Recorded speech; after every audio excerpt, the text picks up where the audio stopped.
It's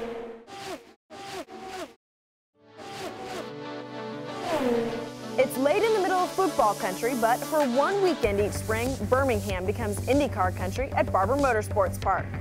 Hi, I'm Katie Hargett here to get you up to speed. Team Penske dominates qualifying at Barber Motorsports Park, but more specifically, one Penske driver. Will Power scored his 4th pole at the course after beating his teammates Helio Castroneves and Simon Pagenaud in the Firestone Fast 6. It helps on the start, it's an awkward first corner, and it just helps to be at the front. It's good to keep yourself clean there. Now let's move on to what went down during the race. J.R. Hildebrand had to sit this one out after shattering bones in his hand in a late race hit with Mikael Lotion in Long Beach. So it was VEACH who got the call to drive the 21.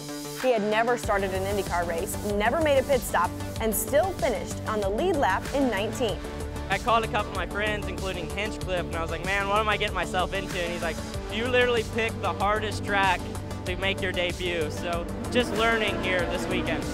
And for Scott Dixon, the story is always a bridesmaid, never the bride at Barber, for the 5th time the Iceman finished runner-up.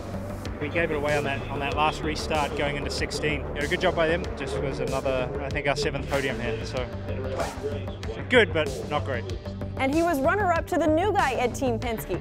He may have been the lowest qualifying from his team, starting in 7th, but he was up front when it counted most. Congratulations to Joseph Newgarden and the 2 crew for their first win.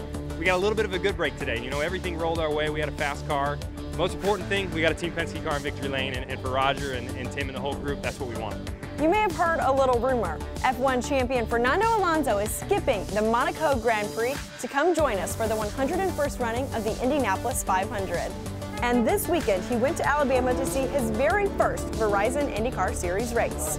If the race was tomorrow, I'm not ready to do it because you know, I know nothing about it. But I will go step by step on Sunday 28th.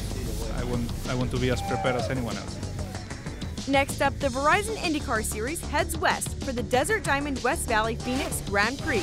You can watch the action live on Saturday night, April 29th at 9 Eastern on NBCSA.